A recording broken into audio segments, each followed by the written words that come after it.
San Chinjiao Lian Jian Sun. And welcome to The Way of Conscious Mindfulness, a weekly YouTube show discussing spirituality and science, balancing health and well-being with a twist. The Tao means the way, the balance, the path. The normal talk show. Each week we have a subject or a guest. This week we have the return of a mighty guest. And our aim is to have an open discussion to help us all find new skills and new techniques to balance our very own personal Tao. Evening all. Good evening, good evening, good evening. And as always, we have an interesting show ahead. We have the great Kirk Kerber back once again. And firstly, as always, on this heroic journey, I have some gallant co-hosts with me. And so tonight we will start off with the robust, the rather Scottish. It is Robbie McKenzie. Hi. I've always known as Robbido. Oh, hi, Tanu. Hi. Indeed.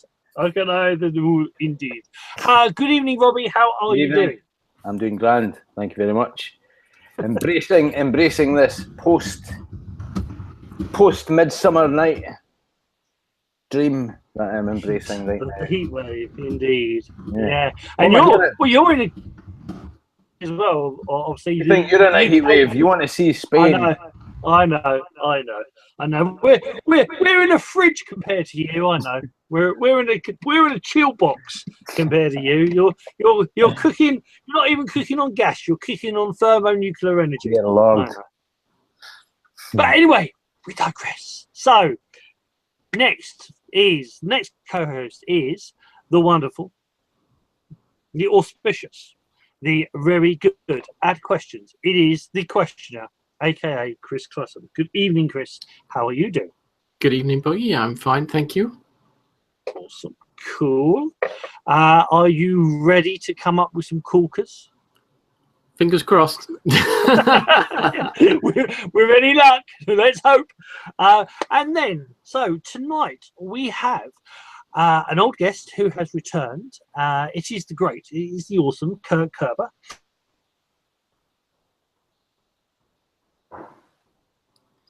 And it all went quiet. Oh dear. It looks like Boggie might have locked up already. Right, okay. I think the heat's really messing with his electronics, eh? Yeah, or his chi is one of the two. Yeah, well.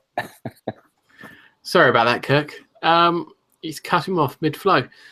Right, so we normally would ask, or Boggie would ask, what is your way, what is your Tao? But since we explored that last time, I think we'll move on from that question, don't you think, Robbie? Yeah, sure. I've not really had time to look at bios and everything, but welcome to the show. And I never saw your way, so I'm actually still interested. What is your way? I read a little bit about your practices, and I thought it was very intriguing. But I just had a quick read through just about 10 minutes ago, so that's very interesting. Very interesting what you do, eh? And how you approach things. It's like a jack of all trades and master of many, I'm sure. Yeah. So what have you done since you last were on the show? Yeah. How has your life unfolded? Well, I continue to take on my clients, and just kind of simplify, clarify, and streamline. And trust the universe is unfolding as it should. And, trying to watch the signs and symbols along the way. Where am I supposed to go? I feel a lot of things wrapping up right now for me personally. So I'm kind of in a hallway type of experience. So that takes kind of nerves of steel sometimes. I think a lot of light workers are going through that just now, yeah. I think, and however you quantify the systems, but the way that the earth is raising in its vibration, or humans are raising in their vibration, or everything's being brought into a real clearance point. It's bringing the people who have some sort of understanding over what their energy system is into the next stage of their learning, or their, like you say, doorways. You know, like, what's the next stage for me? What's the next stage for my learning, my mastery, or my participation in this global expansion of consciousness? Yeah. And lots of different traditions, I think, being merged into one as well. There's so many people talk about picking and choosing your religion or your spirituality, but I think these are all just manifestations of our consciousness anyway, you know. And I think the more open we come to that, the more we do have more doorways, you know. What doorways do you feel you're moving forward towards? It feels like what you're saying, your energy is like on a tightrope just now, and you're not sure. It's like there's two tightropes here, and you're not sure which one to go onto. That's what the energy seems to be from your energy system. Boy, I don't have a clear idea. So when you're not clear, I think, you know, you either you have the wisdom to wait. So know when to act and know when to just pull back and wait and listen. I think I'm going to move into writing. You know, I've been writing about spiritual things for the last 25 years, but I think I'm going to move into a greater audience of like spiritual ebooks. And I'm streamlining a course for like students of spirituality, but a little more hardcore than just like, hey, I'm going to light some candles and try and get in touch. And kind of like the person that really wants to streamline and kind of be, you know, like really evolved, powerful in every way, and then start to garner some wisdom. So I've got it down to 9 levels right now that anybody can practice. And that's about it. You know, just if the universe wants me to spend time with somebody as a client, I trust that the universe put me together with that person, whatever modalities I understand, whatever language I speak, whatever kind of medicine at that time they bring me, that's the right person at the right time. And to, you know, fully to fully be present. You know, you just can't be too present. I mean, fully present is, you've got fully present, then you've got fully present in touch with the elements, then you've got fully present in touch with wisdom and the elements, and then fully present and manipulating the elements to the way you want them, and moving the elements, combining the elements. So for whatever reason, if I want to create fog, say I want to create fog, for whatever reason, you know, that's gets into the realm of like mastery type of things. You know what I'm saying? I want to banish these clouds. I'm very in tune with the weather. You know, I can't always be that powerful, but I've demonstrated it in the past. You know, you can accrue power over many lifetimes and then integrate it into this lifetime. But if you're not... Excuse me, sorry. Yeah, go ahead. Okay, I think you got a phone call. Yeah. Talking about power and being able to combine elements, being balanced with elements, but also being able to create something that you want to create, materialize, manifest, birth. I'm also an alchemist. So, you know, what do I want to create next, I think is the right question. You know, what do I want to birth? What wants to be birthed through you? What wants to be birthed through me? You know, I think a lot of like older souls, for lack of a better term, you know, I think they just kind of got here and they hide and they're not really sure what they're doing. So one of my imperatives is to kind of get them to come out of the closet, as it is, and get them to stop hiding. Because, you know, these old souls are like, or advanced souls are, you know, well, the world's not the way I want it to be. And, you know, I'm too sensitive and I don't like what's happening with the animals. The only way that's going to change is if you step up and start being seen and stop hiding your talents and your powers and your gifts. And a lot of us got attacked in this lifetime, and many others for, you know, being powerful. And, you know, what I try to do and have the universe send me those people to bring them out of hiding. So I do specialize in a couple of types of things, and getting people to stop hiding is one of them. So why do people feel the need to hide then? So they have whatever talent or gift. Is it that they're afraid of the ridicule, or is it that they're just old and tired and don't really want to go through all the rigmarole again?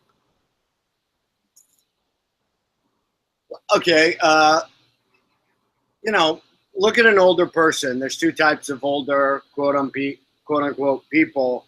You know, there's the one that's full of fear, and the one that's got way too much residue, and the one that's shaking and kind of like threw off their divine essence and kind of just absorbed the darkness and doesn't really know what to do with it.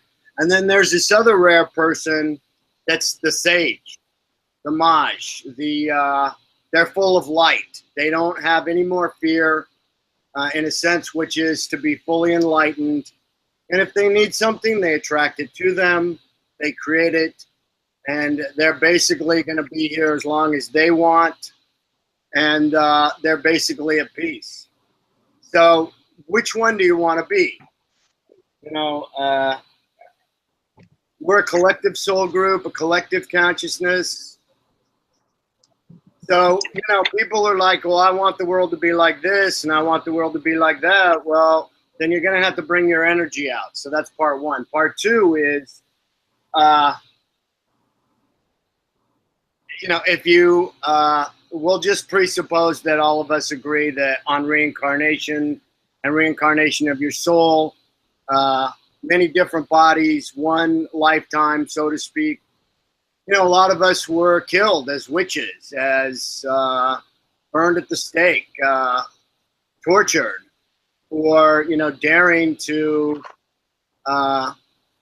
challenge the power structures throughout time. So, you know, that's a deep kind of soul residue that people get. So in a very real sense, I can see why people will hide, you know? But in a way, when you think about it, I mean, there are already people out there doing charitable deeds and soup kitchens, things to help people less fortunate, clothes drives, practical things to help people.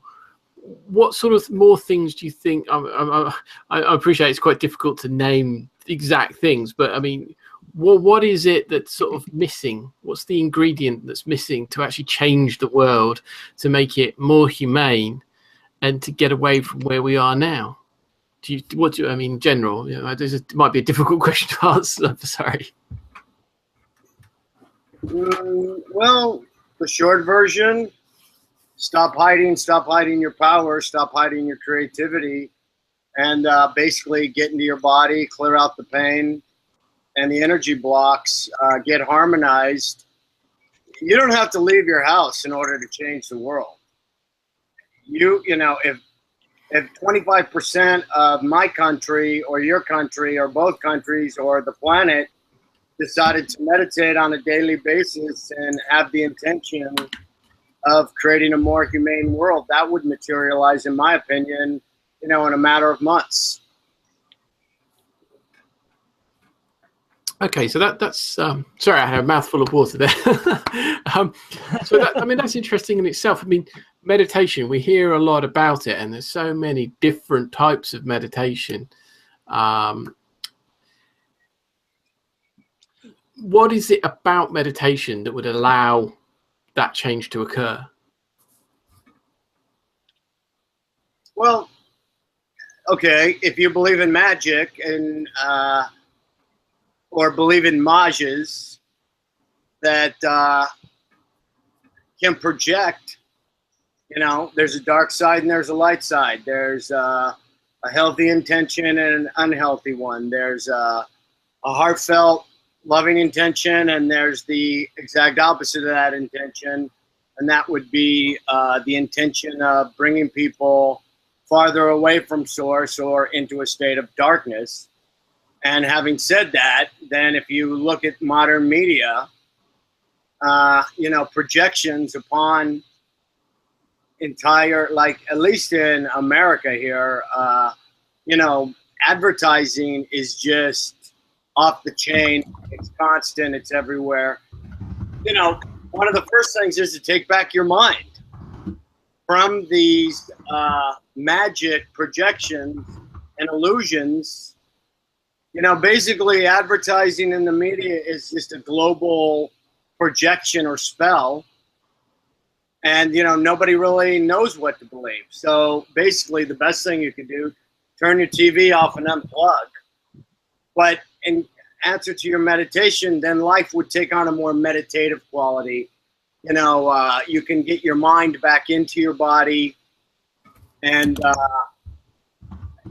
sit in stillness. I mean, when you talk to people and you look at websites about meditation, or I try to tell my clients, new clients, you need to meditate, which is contemplate, affirm, be in a period of stillness. They can't do it for even 10 minutes. Something is wrong if you cannot sit in your home, media free, without this for 10 minutes, and they cannot do it. They cannot. A beginner's meditation is 5 to 7 minutes max. So why can't people, what it does ultimately, it reintegrates rather than fragments you from your mind, body, spirit, etc. Okay, so I've got a couple of questions that sort of came to mind. Boggie, I don't know if you want to jump in. Sorry. Welcome back, Paul. Thank you. Thank you, brother. Well, also, firstly, I'd like to actually welcome hello, Marilyn. A quick hi. How you doing? Have you got a question? Or, is there a question there waiting already? Hello and welcome. Sorry, I muted myself, so I just had to switch back on. Yeah, fascinating conversation. I just came in at the bit just after you were talking about the weather, and my first assignment when I went over to Hawaii was to create a double rainbow, which we did manage to do. So I was fascinated to kind of hear you talking about that and the weather. And in terms of kind of what you and Chris were talking about with regards to hiding, the biggest things that I've seen with regards to many of the people that I come across who have got an amazing message to share. They are fantastically gifted and talented, but there is a fear of speaking out. I guess in Australia they call it the tall poppy syndrome, where you don't want to be the one who stands out. And I've often said to people, if you do have a belief in past lives, very much like you were saying in terms of the sense of persecution, the sense of being kind of ostracized for your views.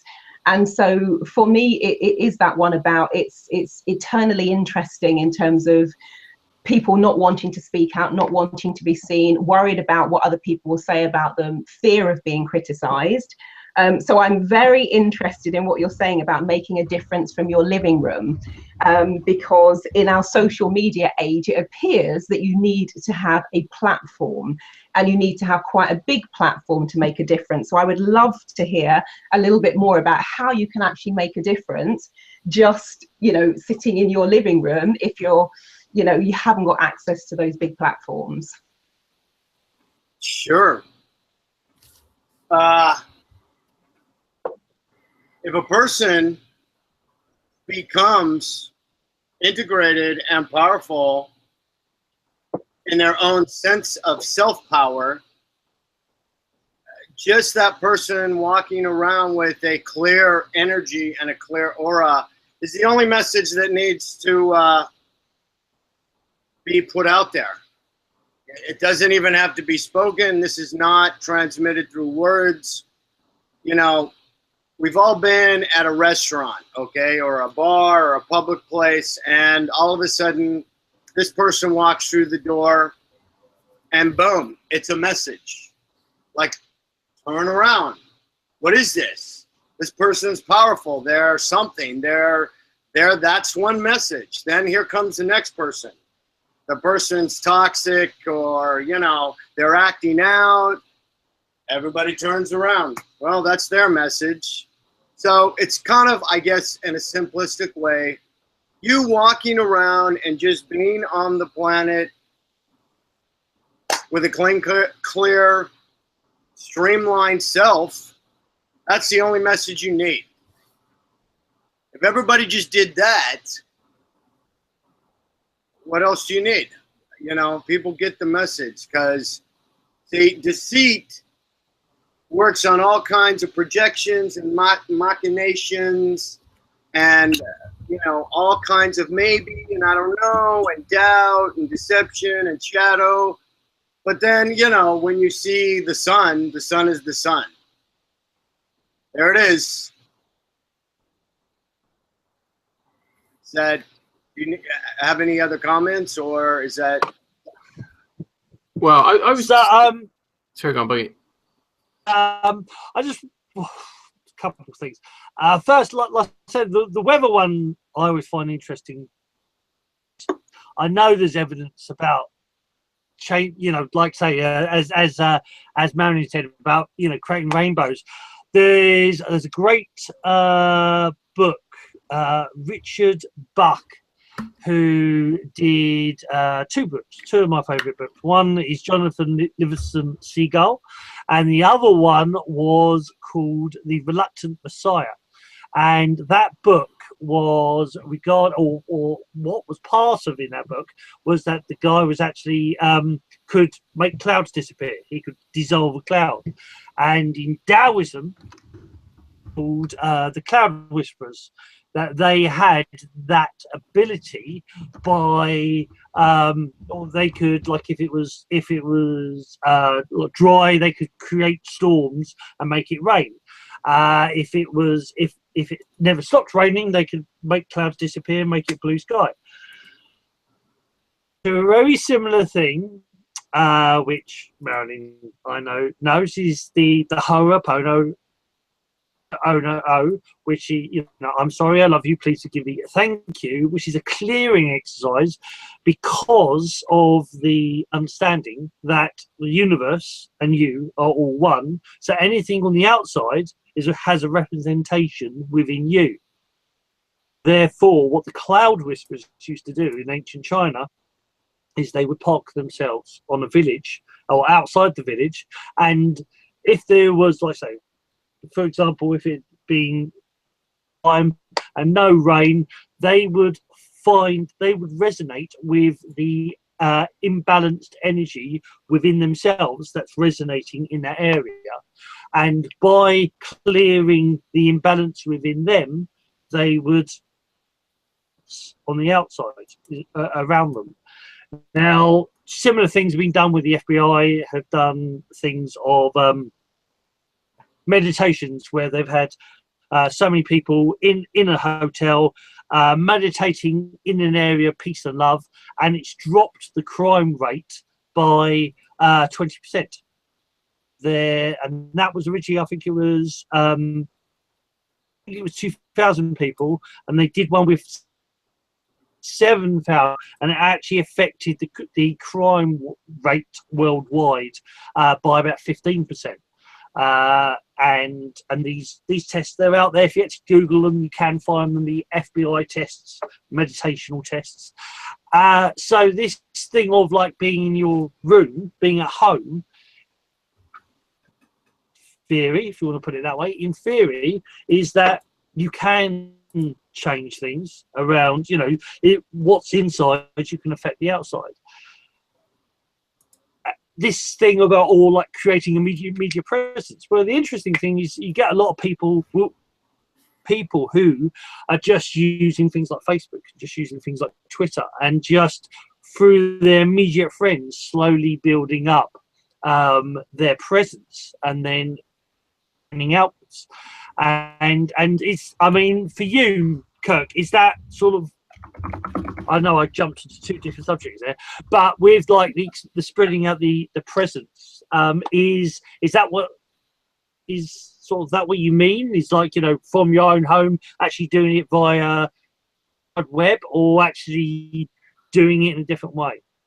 Well, okay, you know, I'm in New York City. There's a lot of upheaval on any given time. Of any day, we have a lot of protests and just a lot of upheaval and a lot of parades and a lot of, you know, things that are right on the verge of getting out of hand. And, you know, I think that you set people free by your very presence. So that would be my intention. I don't think there's a person alive on the planet that is not, and I tell this to my clients, you know, we're all in a third chakra power lesson, okay, for right now, for whatever reason, for good or for bad. I think that there's a major third chakra clearing right now. So, but I think, you know, a person that's clean and clear, that's all the message you need to have. Your presence should be setting people free. Having said that, what they started doing instead of protesting and stopping traffic and yelling at the police, they stopped doing that, and they basically just show up at a place and they don't talk. And they don't say anything at all. And you just show up there in silence. So, you know, here's the one that's all in your face, trying to, you know, Fox News or whoever it is, whatever it is, and they're trying to tell you and convince you, and here it is, and buy, or whatever, and, you know, it's all like this. And then here's the one that, you know, doesn't say anything. So the silence is more powerful. Yeah, I've actually seen that. There was a couple of things about these silent protests.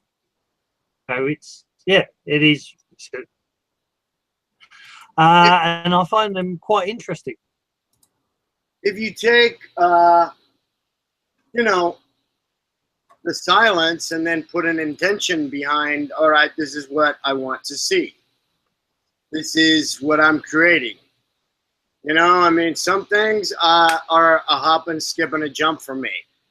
Retrieving somebody's soul is like me blinking my eyes, and I can go and find it in another dimension. Boom. Now, if I want to create this other thing in my personal life, well, you know, now I'm struggling. I can't get it out, and I've read all the books, and I'm, you know, it's not happening. What's wrong? It's not, you know. So, you know, I think to be full power, I mean, technically all it takes is one person to be fully, completely, totally evolved. You know, let's talk about the 12 monkey, okay? You know, all know that, you know, on one island, they teach them to do it, and then they go to the next island, and all over the world pretty soon, they're all doing it. So if you want to affect the mass consciousness, you know, that I'm not exactly sure. I'm also not exactly sure that the universe is not perfect on any given day exactly the way it is. We came here to experience the world of forms, and the world of forms comes with a limitation. On the other side, we don't have the limitation, but now we're here as, you know, little magicians or masters to try and say, you know, I want to try this, or I want to do that, or I want to create this, or I want to leave this gift. And that, you know, takes a while. Like I didn't know I was an alchemist. You know, I didn't know what my true gifts were. I didn't know. Comments, questions? How did you find out what your gifts were? The universe kind of just repeatedly sent me messengers and symbols and messages until finally I streamlined. I mean, one of my gifts is to get people unstuck. And I know that if a new person shows up, they're about to go through a huge transformation. But I had to undergo that repeatedly, trying to pay attention to it until I started connecting the dots. It took me about 20, 30 years to connect those dots to be like, yep. Now when I get a client that's actually sitting in front of me, either phone to phone on the cam or in my actual space, it's a guarantee and a promise, you know, that person, for me, with my clients and what the universe sends me, that person's about to undergo some unbelievable turn of a corner and a huge transformation. So that's one thing. You know, my gifts versus my preferences, you know, my preferences on like what I use and the kind of medicine I bring, alchemy. I wanted to kind of maybe talk about herbs and throw that out there. And also flower and plant essences. I make my own, my clients always get anointed, and I make my own scents. I don't sell them. These are only for my clients. So, you know, if you've been going towards something for 30 years, and this is what, you know, then you could say I have a gift of alchemy, you know, because I mix these oils to the benefit of my clients. So, you know, I do hold, I have on my website a 3-week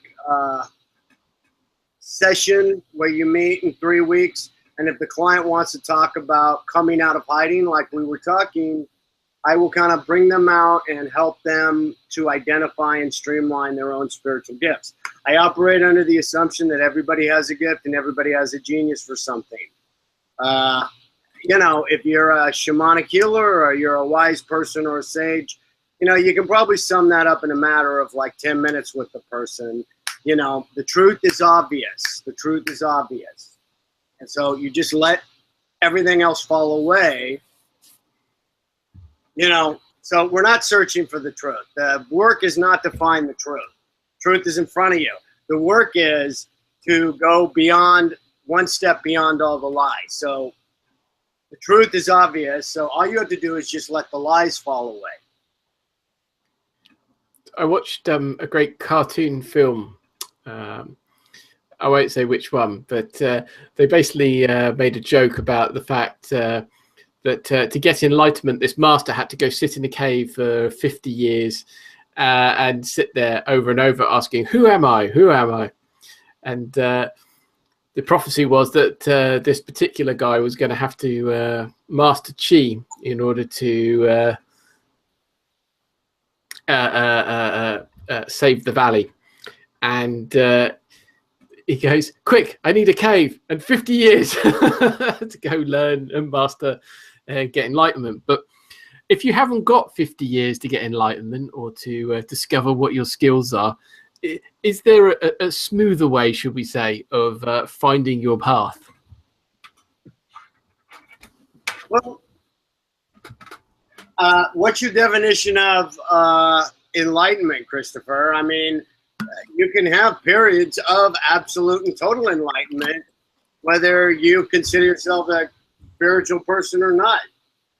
So, you know, I think you're talking in terms of like a long-term Buddhist, I'm a completely clear person. To me, enlightenment is a person without fear. That's it. That's you know, so we do have times where we act from an enlightened place, but to maintain that, say as a Jesus or a Buddha or a Saint Germain, to maintain that as a consciousness constantly and always, and also operate off your full power with intention, with the right intention, with wisdom, that's another thing. Okay, that's, you know, a whole other, know when to act and then know when to not act. Those are your two choices. That is the wisest question, in my opinion, you can ask. So, you know, I mean, you can basically, on this course that I'm trying to write in 9 levels, the first thing that you're going to do in level 1, for a couple of weeks, you're going to just get and return to stillness. Then you're going to release judgment. So for an entire week, you're going to release judgment, which means you're going to stop projecting. And you're just going to try to see things as they are. I think it's even a Buddhist tenet, right? The master just sees things as they are, right, Paul? Is that so? Yeah. You know, you're going to practice that. And then the next week is you're going to try and repair your relationship to yourself and others. And it kind of goes. So basically, you know, just very slowly we get lighter and lighter. So if you want to talk about enlightenment, you know, I'm the no bullshit shaman. I get every dirty job and, you know, I got to talk to somebody and figure things out in 2 minutes for them. And I'm that guy. And you know what? If you don't want that guy, don't come and see me. Go and see somebody else that's going to sugarcoat shit, because as far as I'm concerned, I'm the old soul and I'm an ancient soul. And you know what? Brevity is the wit of the soul. So if you need a root canal, sweetheart, I'm not going to tell you, look, you know, come back in 6 months. No, it's time for a root canal, and we're going to have to probably yank the tooth out. You want a little pain now, or do you want a lot of pain later? People don't want to hear that. Well, now they come back to me in a year. You were right. And now I could have saved myself an entire year. So I don't know what the whole point of that is. Anyways. Well, I was thinking, Kirk. So basically, you're the A-team shaman. Is you know stick you in a shed. You'll create the holy temple. You'll find a way through. You'll truth. You won't sugarcoat it. It'll be the way it is, but it'll short, sharp shock. Well, you know, I mean, living in Manhattan for going on 35 years, it's kind of like, you know, I'm surrounded by 9 million people every day. What, you know, this is what it is. This is what it is. And, you know, it's the only answer to that question that you're ever going to get, because that is the answer to that question. So, you know, I don't know, questions, comments? Kirk, you had talked, you said something about retraining the soul. Can you just say a little bit more about what that is and what that means and how you do it?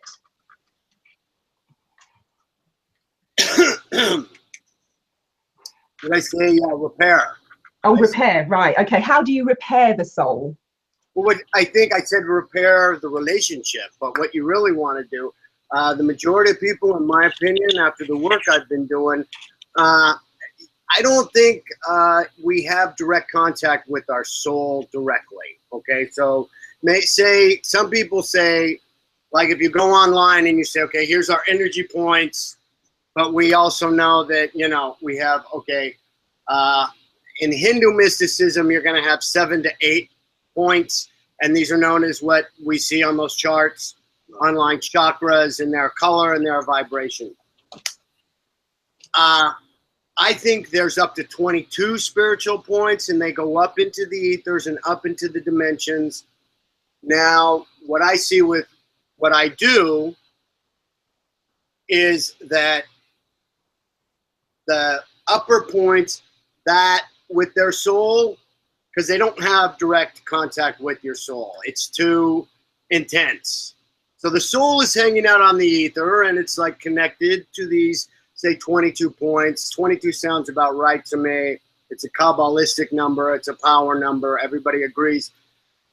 If that person's soul disappears for whatever reason, usually through trauma, heavy trauma and abuse, or one kind of situation that frightened them so badly, I'm going to go and find that soul and kind of like get it at least on their block in their city.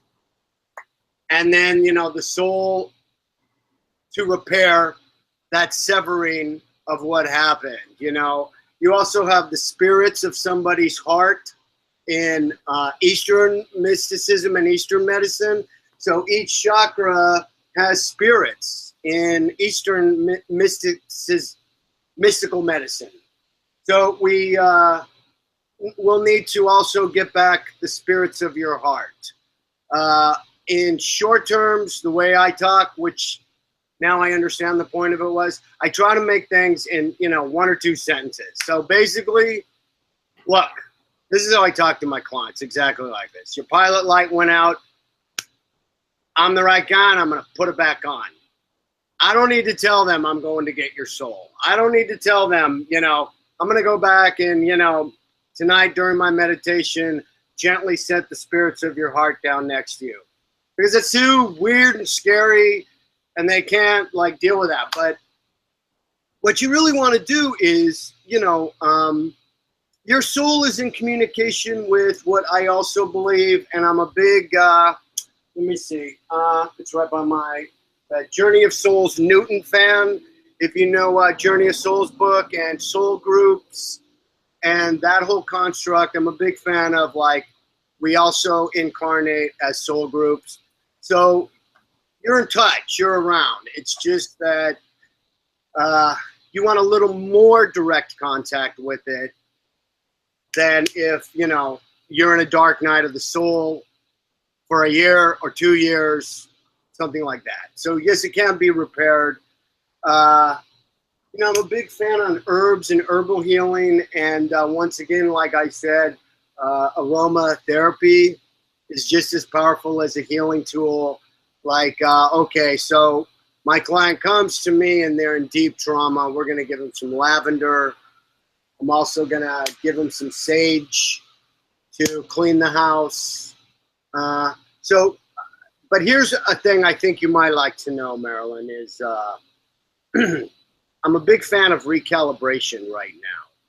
So repair, restore, renew, and recalibrate, because I think a lot of the trauma is that we expect something to lift before it's ready to lift, or we expect something to get healed before it could get healed, or we're, you know, if you took a person that was in darkness their whole life, you're not going to throw them outside without some protection factor.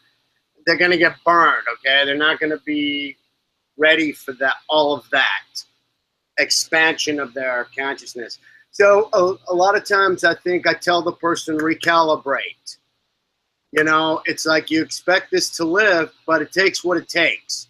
So you're going to have to get your breath back and, you know, get your sense of timing to be different. And, you know, I talked to one of the wisest things I've ever heard that I applied to myself spiritually was I knew a police chief, a sergeant, and he said when, you know, a person in a ghetto or a poor part of New York gets shot, they don't die. They just get in the car, they go, hey, I've been shot. I get in the car and I go to the hospital and they don't die. He said when a person in a rich part of town or something gets stabbed or shot, they just die. Because they're like, it's not their calibration to be like, oh my God, I'm stabbed, I die. And he said they just die, even though they're not going to die, or they was, you know. So the recalibration to me is, no, you're not done, and no, it's not healed. And, you know, like I do get, because I read a person's soul, I can see pretty much how many years they've been given with a few exit points along the way. A lot of people are like, you know, I'm almost at the end. And I'm like, no, you're not, honey. You're not even close to the end, sweetie. So that would be a recalibration and a repairing. So you're like, oh, you mean I've got 25 more years? Yeah. Yeah. So guess what? You're not getting out that easy, and you better start making some choices, because you still got 25 years to hang out here, not 20 months. I'm sorry. Questions, comments? Marilyn. Oh, sorry. Go for it, Chris. I was just going to say, do you want to follow up on that? Well, the thing, seriously, my brain is like, oh my God. But one of the things that I'm really intrigued about, and it's a question I've been asking several people of late, in terms of the soul, in terms of you just saying, okay, you've got 20 years, not 20 months. Would you say then, from your experience and what you've seen, that we almost agree before we come into this lifetime, how long we're going to be here for, the kind of experiences we're going to have, and how we're going to leave the planet? Is that scripted, or is it, again, derailed by our free will and what we tend to do? What would be your thoughts on that? Sure. One of the other things that I excel in, and so on my site, I read a person's soul timeline. So one of the gifts that I've been given is the ability to connect to their soul, see the timeline, you know, go into something called the Akashic, which we all agree are called the Akashic. And I'm going to explain it to you like this, and I explain it in my YouTube videos like this. You go to a travel agent and you're like, hey, I want to go to India. Okay, how long do you want to be gone for? I want to be gone a month. I want to land in London, and I want to go down to Paris, and then I want to, you know, finally get in Bombay, and then so you map out an itinerary. Okay, so you have a reservation here on the 5th at, you know, this hotel in this city, and then you have this, and you get the whole thing. So are some things supposed to happen? Absolutely. Absolutely. Is everything supposed to happen? No. You know, depending on if you want to go, astrology is not my gift, but when I have a question about somebody and I need a clarification, then you go ahead and study the astrology chart as well, and you find out this person has a lot of leeway. So I came in to just study creativity, not necessarily be a painter. So, and then other people are like, nope, you are here to be a musician.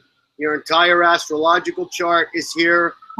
And, you know, you've got a couple constructs going on in your astrology that really, you don't have any, you're not going to have any kind of romantic relationships. They're going to fall apart.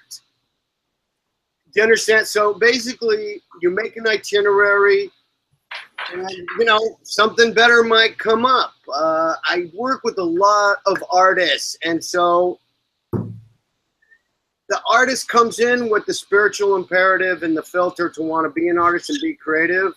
If they don't engage in that and spend their time and efforts in that, their life is going to basically veer off into addiction. So we set up the circumstances, say with a counselor or a council, you know what I mean? And then likewise on that trip, hey, I see a little side trip. Maybe I'm going to go and, you know, I'm going to go sell little stampings at a fair. Or I'm going to, you know, I'm going to play the harmonica for a couple months. But basically, time allotted, in my opinion, is a guarantee. Now, I also read another book about pre-life, afterlife, it said there's exit points. So, you know, I think when a soul is wanting, you know, to have the experience, there's a tendency to pad things so densely that you can't really know, you know, we'll take the example of being in Bombay, being in India. I could watch it on the YouTube video. I can read books about it. You know, I can talk to people that have been there. Until you get onto that street with all those smells and the sights and the colors, you're just not going to know. For some people, it's a little too much. So there's a thing built in, maybe exit points. Some people have 1 exit point. Some people have up to 7, maybe more. And I think we've all kind of like, if you go back, you understand there's an exit point. So I think that hit most of your, you know, I think it's an itinerary. It's a basic idea. It's like, this is a classroom. And, you know, we get little side trips. Some people have more, can go back and forth and have a broader life. And then other people intentionally built in a very, you know, like, let me see, by the time I was, well, let me see, by 40, no.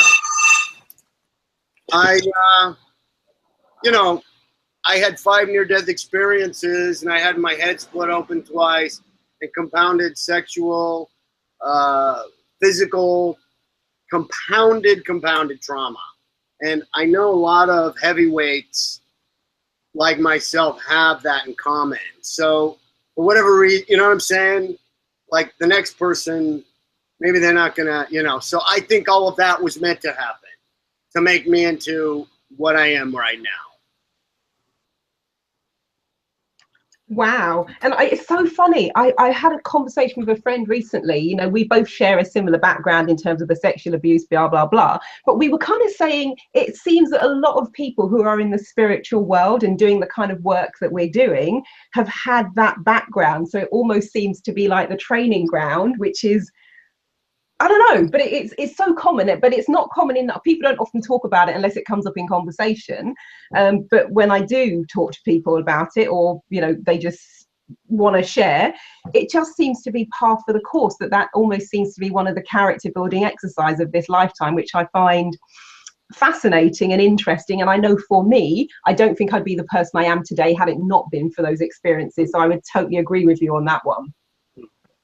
I think, I mean, I've sort of said this before, like the martial arts is a common thing in China, especially the old stories of martial art heroes, and they had, you know, they were poorly as kids, and you know, some of the great physicians of China were very ill. They had these big downs, and you know, from that, you know, they get through this trauma. The hero's journey, one of the old codes will talk about the hero's journey. The hero's journey, you have these low points, and then from the low points you get through those low points, and then, you know, then there's the up. And I remember about being like 9 years old and thinking that, you know, everyone in life has a period of up, a period of down, and a period of neutral. And for every person, different. Everybody sort of gets allocated. Not everybody's exactly the same. Everybody gets different allocations of this. But the downs are marker points, aren't they? They're milestones. You know, they're milestones in your life, and in essence, they will lead you one way or the other. If you'll either find a way through them, or they'll stall you, or they'll stop you. You know, that's what the milestones are there. And there was an interesting thing.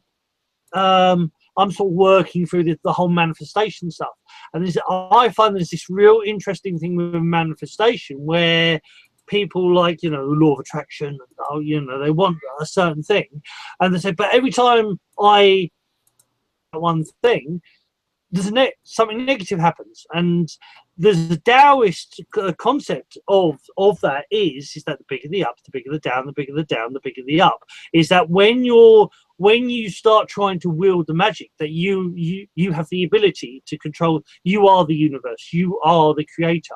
But when you take responsibility for that, it is like the Taoist saying, one of my teacher Poe's saying, is it is like the water circling in a bowl. It's going clockwise in a bowl, and when you want to change the flow of water, when you put your fingers in and start going the other way, there's a big splash. The water rides up and it's splashing and makes a bit of a mess. But eventually, doing that, the water will eventually go that new direction. And this thing is that when things are created or through these negative experiences we have, positive things happen. Our lives are changed, not necessarily by the positive stuff. Our lives are rewarded by the positive stuff, but it's the negative things that actually get us to work harder, to work stronger, to work faster. So it's from those negative things we learn and we grow and we expand. Anybody's viewpoints on that?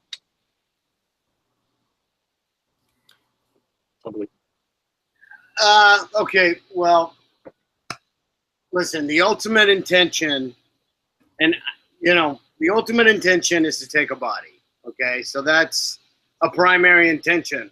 I want to expand, and I want to know the opposite. I want to know something. I want to accrue wisdom. I want to accrue knowledge. So we choose, okay? And then while you're here, if I really want to get it simple for a client, all you're doing is choosing. That's all you're doing all day long. If you're fully present, choose. You made this choice. You know what? That doesn't feel good, or this happens every time I choose this. Well, you're free to choose it another 200 times. And then eventually, and I say this for myself, Kirk, it's the best choice you can make right now. Because I know I'm getting ready to mess up right now. One of those. Yeah, we all know whatever it's going to be. It's going to be the guy or the ice cream or the food or I know. Kirk, is this the best choice you can make? Apparently not. No, I'm going to choose this again. So it's fine. You know what happens? My compassion for myself widens and deepens. And then when somebody comes to me and tells me, I did this. Yeah, I get it. I totally get it. Yes, I get it. So you're choosing. You're choosing. When you can get it simplified, clarified, and streamlined like that, then it makes sense. So you're choosing, Paul. That's alignment. Intention, alignment. Okay. Okay, Chris. I just want to jump back a little bit to something we were talking about earlier, because I get this a lot where people say you need to turn off from the programming, you need to switch off from TV and advertising media and things like that. But surely to be present, to be aware, you need to be aware of what's going on around you. So if you deny the newspaper or the TV or some other media that everyone else is tuning into, then you're not aware of what's going on in that frequency, if you like, or that modality. I don't know what your thoughts are to that. Is there a question in there, Christopher? Yeah. I mean, yeah. The question is, why is it that you give the advice to turn off from the TV? And do you feel that reduces your presence or makes you more aware? Okay. You know what? One of the best things that ever happened to me was I did not have cable TV or any kind of TV for 10 years at one point. So if you're talking about what I was mentioning earlier, recalibration of your reality, that was very, very helpful. And actually, in that amount of time, that 10 years, I performed my poetry in public. I did open mics.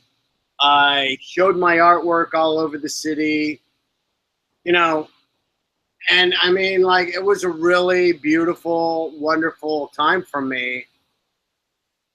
What I think you're getting at is something that we'll call body programming. And, you know, we all have programming. There's a reason why you watch TV. It's called the program. You know, you're getting programmed to be sick. You're getting programmed to be diseased. You're getting programmed to live in debt. And you're basically getting programmed to, you know, have your divine essence kind of like raped out of you. And like, that's all okay. Well, guess what?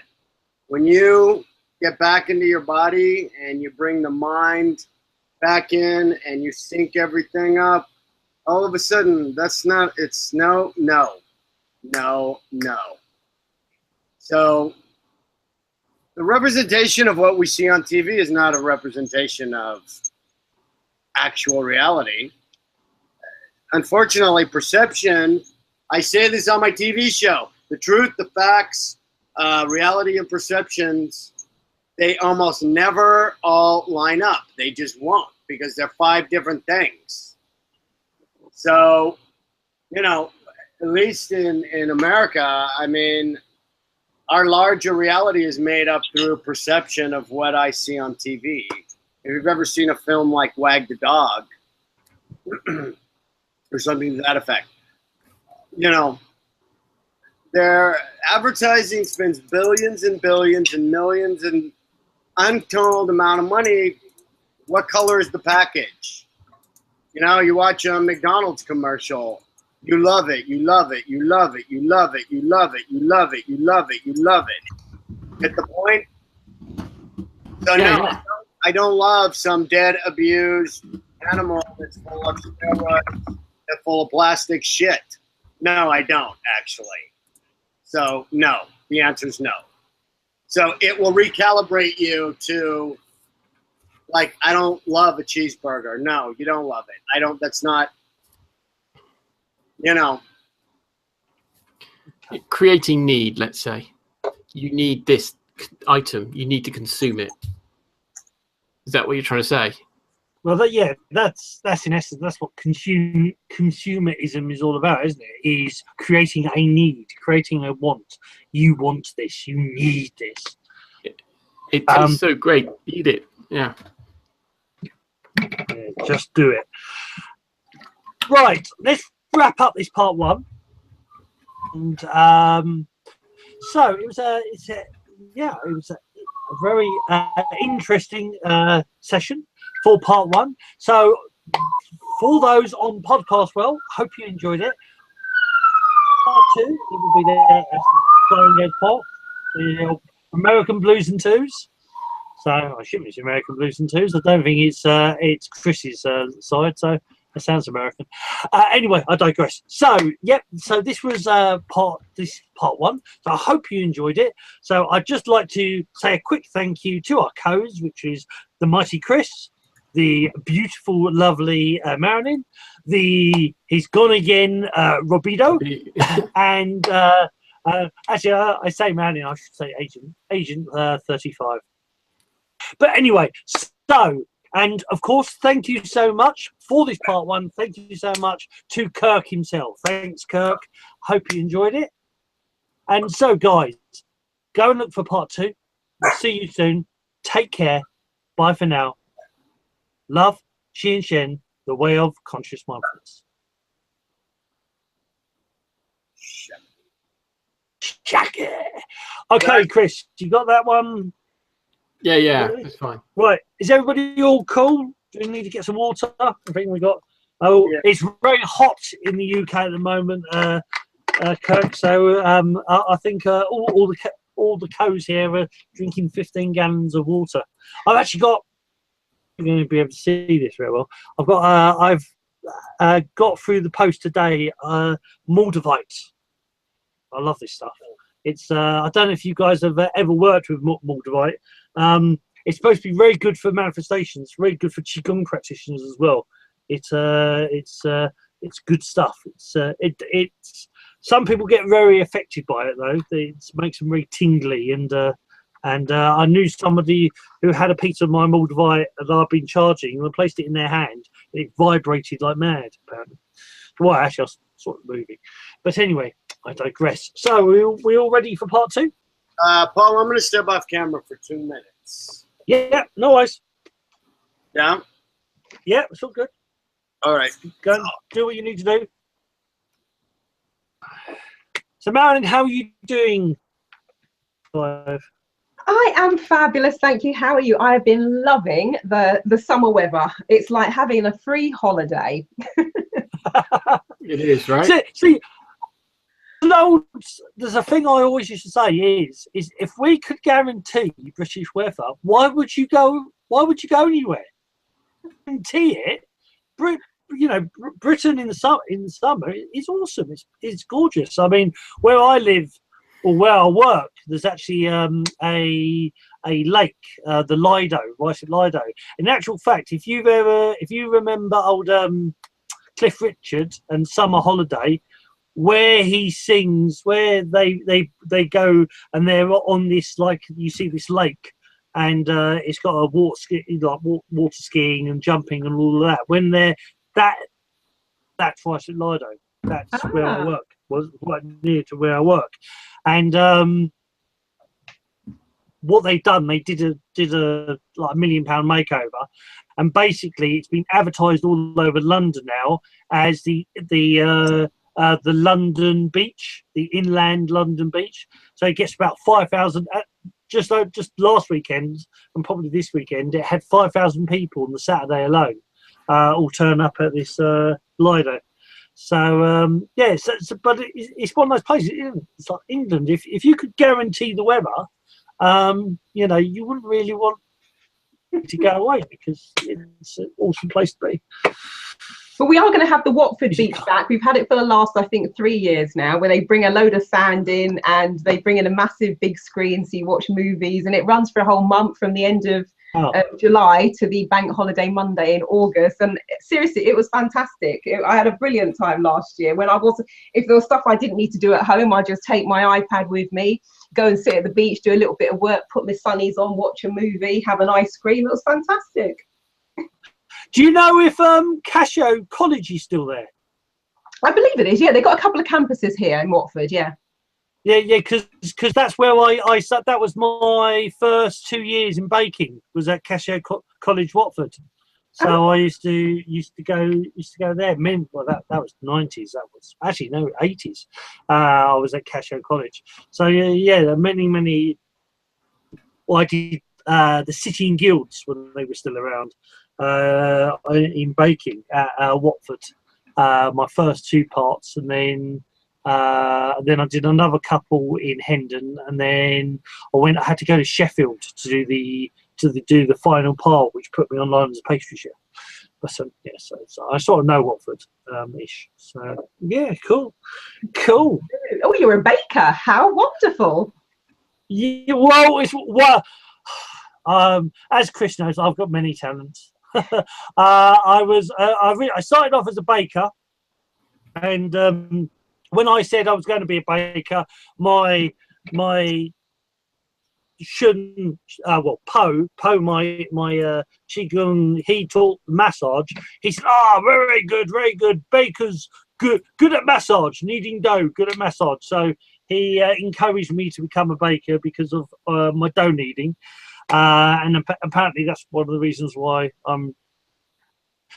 what was the and then I did that, and because I went to college, the old school college, I've actually in line as a pastry chef. So I was actually, for about 3 years, I studied under the chef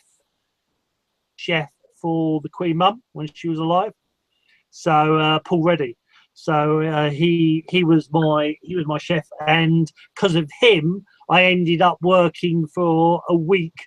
There's a week training thing that Gordon Ramsay does, where you can go to one of his London restaurants, and you can trade. You don't get paid, but you go there for a week and you go and do training.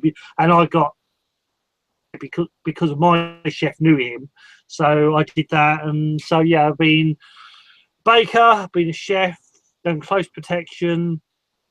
And then there's the massage, and because of the baking and the chefing, I've also done 5-element cooking, or Chinese 5-element theory cooking.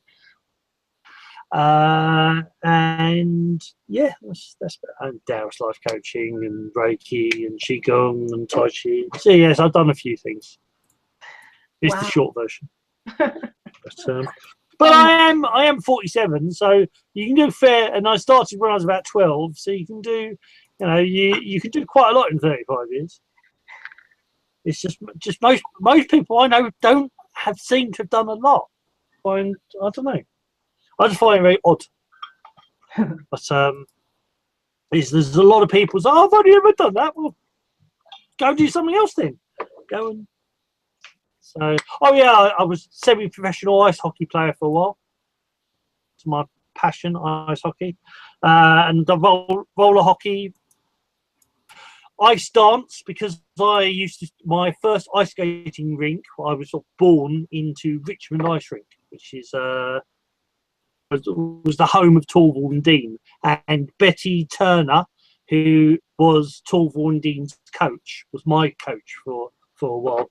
So I learned from the coach who taught Torval and Dean. Yeah, so, I don't know. Little bit of boggy history there. That's amazing. Well done. Thank you. It is what it is. Right. Okay. You ready, Kirk? Ready. Okay. All right. You mark it up. Start. Are you ready? Yep. 5.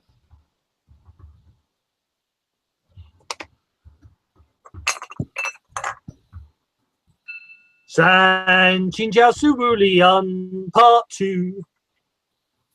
Welcome to the Way of Mindful Consciousness, or more importantly, the Way of Kirk Kerber Part 2.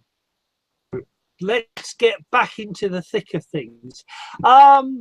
So we were talking about, we talked about a number of things in Part 1, and if you've gone straight to Part 2, what you doing, you fool? Go and listen to Part 1 first, okay? But Part 1 was very cool about, we fleeted about a bit. We were talking about finding your path. We were talking about the different energy systems to a degree, about the chakras and align the chakras. We were talking about lifespans, like your soul. How long is your soul, your life predestined, or is it, just it lasts as long as it lasts? So that was really Part 1. So Part 2, where do we want to go? Where do we want to take it now? Well, I have a bit of a random question, but I can kick us off. I like random questions. Go for it. So Kirk was talking about deceit earlier on, and I don't think he used the word view. He used another word, but I'm going to use the word view because, hey, that's what I understand. So I had a strange experience of looking at a picture of myself, but not recognizing myself. So it was from a different angle. And I remember what it was. It was about a master seeing the world how it actually is. And I just wonder if you could maybe explain how it is or why it is that we have such a distorted perception of ourselves and others. Okay.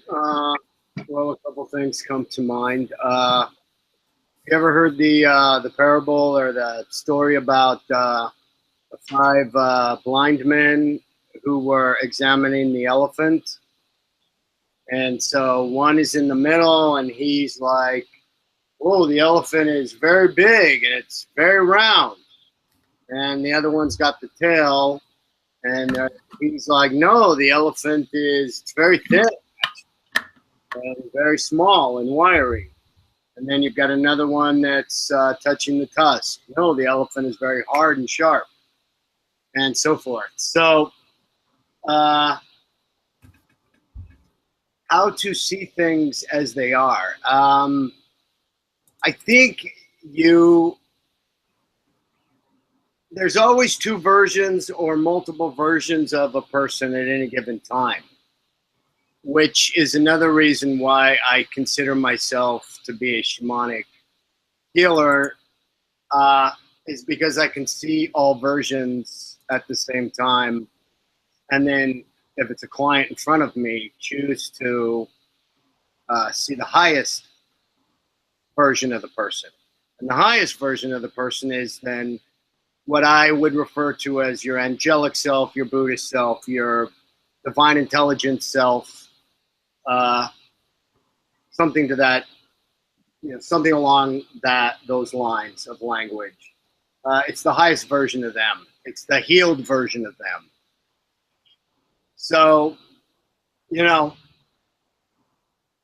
choose. And once again, in line with recalibration, the client is looking at maybe a diseased part of themselves, or looking at themselves through their shame or their pain or their history. And, I look at them and I say, and see how magnificent their history actually is, and the stuff they've overcome, and see their healed version and hand them their wisdom. And, then they walk away with that recalibrated version of themselves, and it's easier for them to live in that highest self of theirs. Whereas, if we're always directed to look at something a certain way, like in advertising, once again, PR, public relations is trying to get you to look at this company like with this way, when in fact, what are they doing? They're raping animals, or they're raping the environment, or they're doing this, that, or the other thing. So I hope that kind of like spins it in a way that you can understand. Me too. Let me put it to you like this. If you go into a movie theater and you're sitting there and all of a sudden something scary happens and everybody jumps, do you sit there and say, oh, it's just a flat screen, you guys, it's a big movie, it's not scary? Or do you get scared? Or do you cry when, the person's crying? Or, you don't say, I'm not going to cry. That's, so what holy people and the shaman and the sages do is, when the person comes to them to be healed, they're really coming to be reminded, maybe, of something, of the highest version that they are. The dark night of the soul, I walk in that dark room for them and I go, it's just an illusion. Here's your candle. We're going to turn the lights back on for you.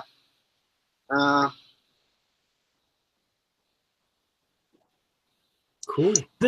There's this interesting thing. When I studied Oriental diagnosis and Middle Eastern diagnosis, Farasa, which is Middle Eastern, and Oriental diagnosis, all the Chinese diagnosis and the healing, there's this interesting saying, is that when you first delving into these systems, when you first start, you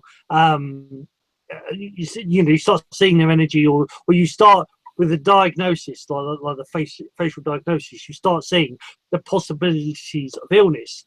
Is that the one thing that first dawns on you as a healing practitioner or a shaman, is that ill, everybody has issues, and it's that thing of, well, no, everybody isn't actually ill. People either balance, and the purpose is to find your balance, but you can't find your balance if you don't have something out of balance to begin with.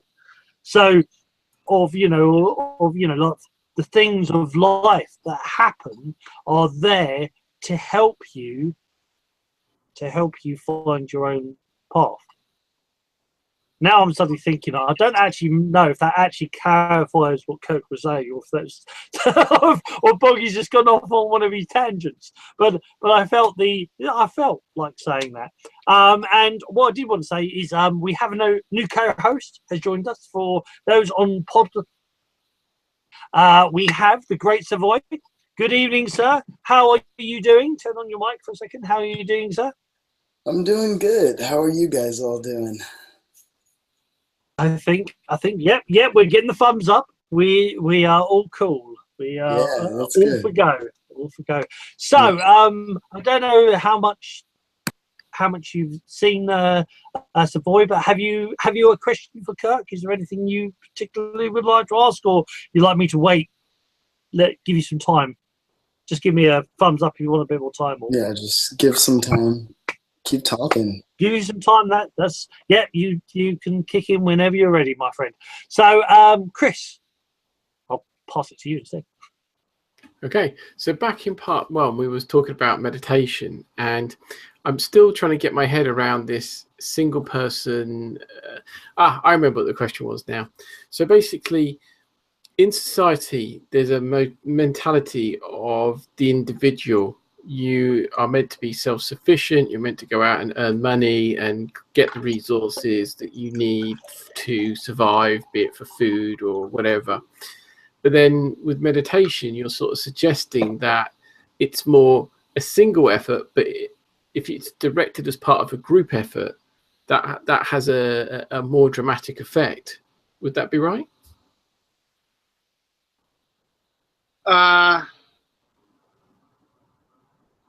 Well, let me put it to you this way. If I've got electricity going through my walls right now, so I can either plug in my cell phone or I can plug in a jackhammer and destroy the place. It depends on how you want to direct the energy, what the intention is of the energy. I think there's, personal meditation is to create a space of stillness. When I teach people and I give them the spiritual medicine and homework of meditation, it's so they can know what their own energy is and know the vibration of their own energy, and then be able to filter out and clear out other people's energies and projections. Wait, you're going to have to hang on a second because we have somebody with a radio on the...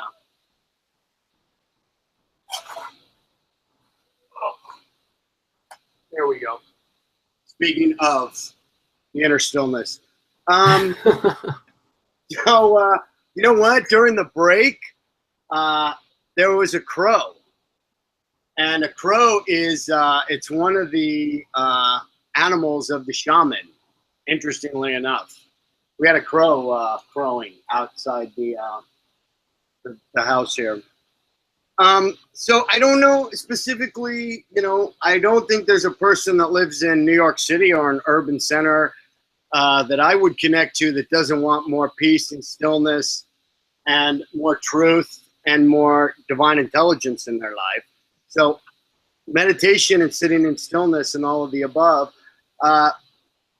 there's a formal meditation practice, say Hindu mystic, Buddhist mystic, or something like that in a religious construct. And then there's, free form, which I teach, which would be, you need to understand what your thoughts are and what somebody else's thoughts are. Because there's a lot of stuff in the ethers. And so what I teach and tell and do is prayer, affirmation, meditation, contemplation. So all of those are healthy for our spiritual health, in my opinion. Okay. If anyone else wants to jump in at any point, just wave their hands. But how do you, when you go to the contemplation stage, how do you know you're not just picking up the surface noise? How do you know you're getting something useful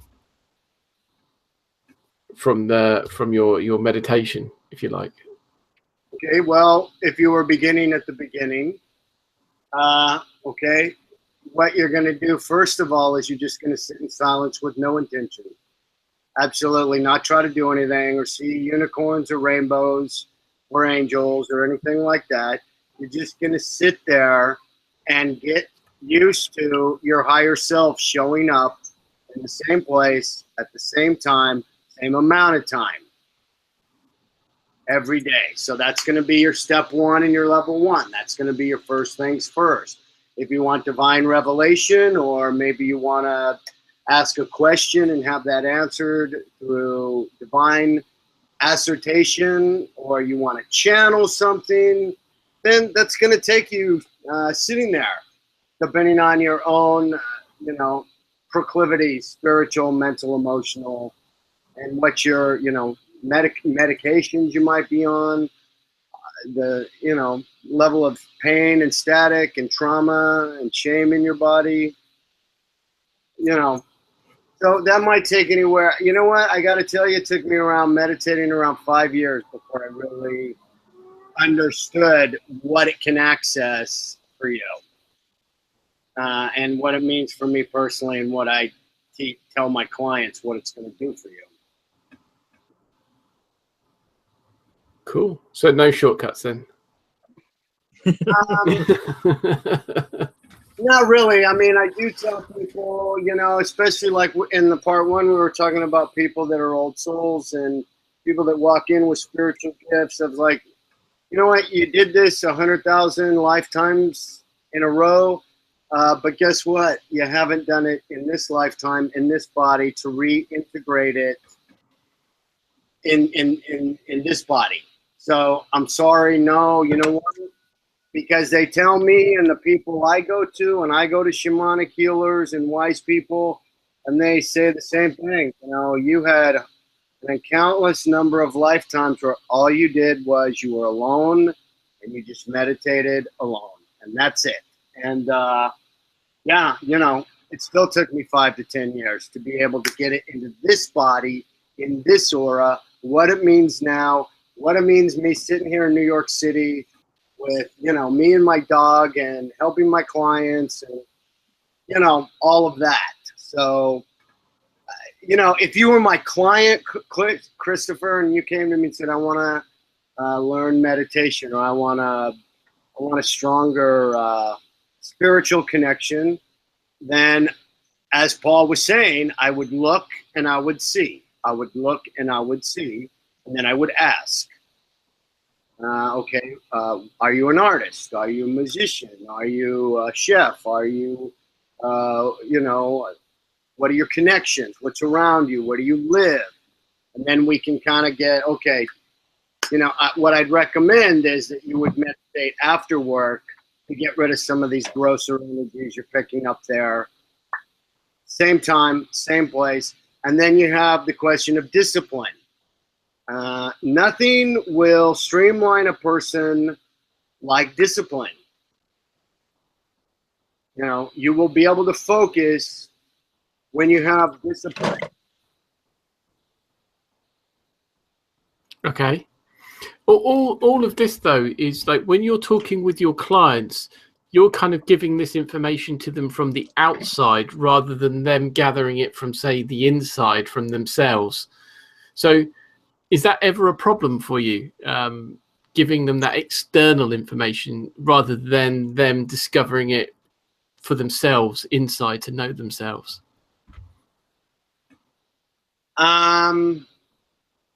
First of all, I don't carry a client no matter what.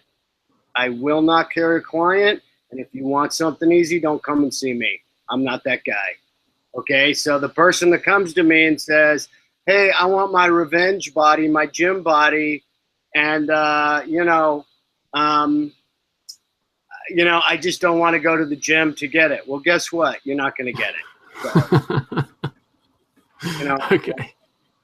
What I recommend? I recommend you sit on the couch with the Haagen-Dazs and watch Netflix for 6 hours and say, I love my life, and I love eating ice cream, and I love watching Netflix. Okay, so that's would be like a greater thing for you to just live in that joy rather than the conflict of, I want this thing, and you know, I just don't want to do what it takes in order to get it. So it doesn't work that way here in the world of forms. On the other side, you think about something and it materializes instantly. So it's perfect over there, but no, I want a chocolate cake in this world, and I want to taste it in my mouth and smell it and cook it. You're going to have the process. Okay, so what's the point, Kirk? What's the point? The point is, if you meditate for 6 months, you're probably going to have the aura, the mind, the body, and the spirit of a person that's been meditating for 6 months. If you meditate for 10 years, then you're going to have the person that has the aura, the mind, the body, and the spirit, and the cleansing of a person that's been doing it for 10 years. So I can't go into your house and make you meditate, especially because I don't see 99% of my clients, I don't see them in person. So I can direct you, and I can say, here's the exercise. You're going to start off by closing your eyes for 3 minutes every day. We're going to get your higher self to start showing up here so you can experience the difference. Then when they do that, then we go to the next level. Here are some of the things you will encounter, and that, you know, me and about 100 million other people have encountered that have meditated as a discipline on a daily basis. So we can kind of guarantee those things are probably going to happen. It's this thing, isn't it? In the Chinese, they call it the golden pill. Is that a lot of people, whether it's through healing, whether it's through qigong or meditation or yoga, or even seeing the psychic, there's this thing of the, you know, they want their life to change. They want this radical change. But everything requires action. Everything requires you doing some sort of physical, even if it is to a degree of accepting a reality, but there has to be a physical action involved. Things at the moment in this reality won't just happen by you clicking your fingers. You do have to actually do something to actually help manifest it. So like where people's like traumas or you know, past is that you do actually have to let it go. You have to release it. And there is this society, like we were so you sort of said it was that, you know, if you want to sit on the couch, watch TV, and eat Haagen-Dazs, enjoy it. You know, actually enjoy doing that thing. Don't beat yourself up for it. If you whatever you want, you need to find some form of gratitude. You need to actually, you know, allow yourself to enjoy it. Because if you're not going to enjoy it, there's no point doing it, because yourself up for doing it, whatever that it is. That will create negativity, that will create friction within your life, and that will create problems. So maybe not weird, but this thing of one of the first things is this gratitude. If you're, you know, if you don't feel happy, you want to sit and eat Haagen-Dazs, go and sit and eat Haagen-Dazs. If you want to get fit, if you want to have a super fit body, you're going to have to get up off your backside and go to the gym or go and do something. But then, you know, you got to pay that price, whatever that price is. What do I know? Anybody else has any questions, or, you know? Yeah, Kirk, I would like to ask you, if I may, a kind of personal question, if you don't mind. I would like to know where your level of certainty comes from, because I'll just put this into context. For example, if you see behind me, there's packs of angel tarot cards. I love playing with the angel tarot, but have I ever seen Archangel Michael? No. I work with the higher self, and I work with the Avaiku, the Huna guides. Have I physically seen them? No. Although I have a sense that they really exist. And some of the things you've talked about with regards to, you know, repairing the soul, the 22 levels, being able to see how long somebody's got on this planet, you are very sure and very certain, which I love. So where does that certainty come from? Is it through the experiences that you've had? Is it through the wisdom and knowledge that you've gained from some of your teachers and mentors along the way? Where does it come from? Good question. Some of it I walked in with, I got to tell you. I mean, at point blank, even as a kid, was able to just look at somebody. Unfortunately, a lot of the adults around me had a vested interest in me not knowing the absolute truth. So I kind of had to go and have an entire process with this to seeing what I saw, knowing what I know, but also not letting somebody kind of invalidate me at the same time. So I guess I accrued wisdom with the gift as well. Absolute certainty. First of all, the wisdom of using the gift comes, you know, from using it a lot in this lifetime, and a couple of times, I hate to say it and I have to say it, being just wrong.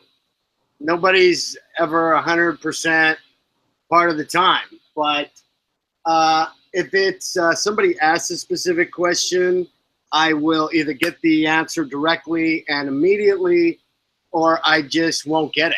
And so I don't think I'm under the pressure to always produce the right answer, because I know that that's not how a spiritual gift always works. When a client comes to me and asks for a reading, once again, I offer like 9 different things, but my basic is an oracle session. The minute that they send me the letter, they compensate me, they agree that they want the reading, that reading can occur over 3 weeks time, not just a face-to-face. So I tell my clients, you know, the way my gift operates is I could get answers before, I could see you person to person and not get anything, and then 3 days later get the entire reading, if that helps you. So I can be certain because I don't have to be sure, if that makes sense. So if I have a client, if I hear, if a client says, how long am I going to live, or something to that effect, you know, I just point, instead of telling them you've got 40 more years, or that, I say, are you done yet? Let's just start there. Are you done? Especially if somebody's really sick, or somebody comes to me and asks about another person, you know, I would say, you're going to have to go to that person and ask them, are you done? So kind of in specific regard to that. In specific regard to clairvoyance, you know, I was actually in my 20s, my first teacher was a woman. Most of my teachers are women, and this is my second major teacher. She just told me, you have all spiritual gifts. So in essence, that kind of helped me to direct and to have some confidence, okay, is another thing I think you might be asking about. I also do backups because I've been studying the tarot. So when I give an oracle session, I start getting what I'm getting if the client is right in front of me, or I might throw a card and get several backup validations on things. So if I'm not entirely sure, you know, I'm never going to tell a client like, hey, you're going to get in a plane crash next week. Like, that's not me. Been nice knowing you. So that's not what I do. But, you know, I'm not a predictive, I don't sell myself as a predictive person. So I don't predict because things can change constantly. With your next choice, the entire universe is going to change. With my next choice, my entire universe over here is going to change, perhaps. So, as far as seeing something, I do see energy and I do see angels, and I usually know what the angel is. And you know, it's just a greater quality of seeing and knowing, and also practicing. So, you know, and the last time that Paul and I and Christopher were here, we talked about what I was just kind of channeling at that time. Another thing is you have the intention, then you acquire the knowledge, then you have the application, and then ultimately you become the embodiment of something. So I'm not always the embodiment of divine intelligence. When I'm in front of a client, or when I know that the universe is going to send me, it's very clear I'm supposed to give this person a message. At that time, I am the embodiment of that for them. So direct knowledge, direct intuition, you know. And if I don't have the question, don't have the answer, I'll either say I'll get it for you, or you're not supposed to know that at this time, and I don't get anything. You know, the people that are kind of like have such a vested interest in being like, I'm a predictive psychic or something, and I have to be right every time, all the time. You know, Marilyn, what I would say is, you know, do you want to be able to see the angels? And then we would work like that and say, let's get you to have more of an intention of listening and seeing and getting permission to have clairvoyance. So I think that maybe would be where we would start.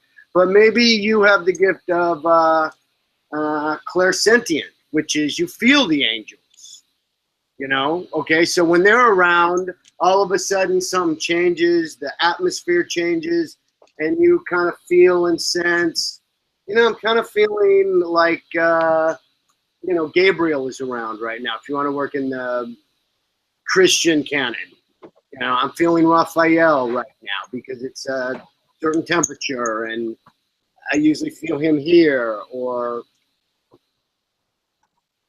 some people might hear it. Absolutely, no, that's absolutely spot on. I definitely feel it, and I hear them, and I kind of know where they're located. Now, you said it a couple of times, and I'm just so curious.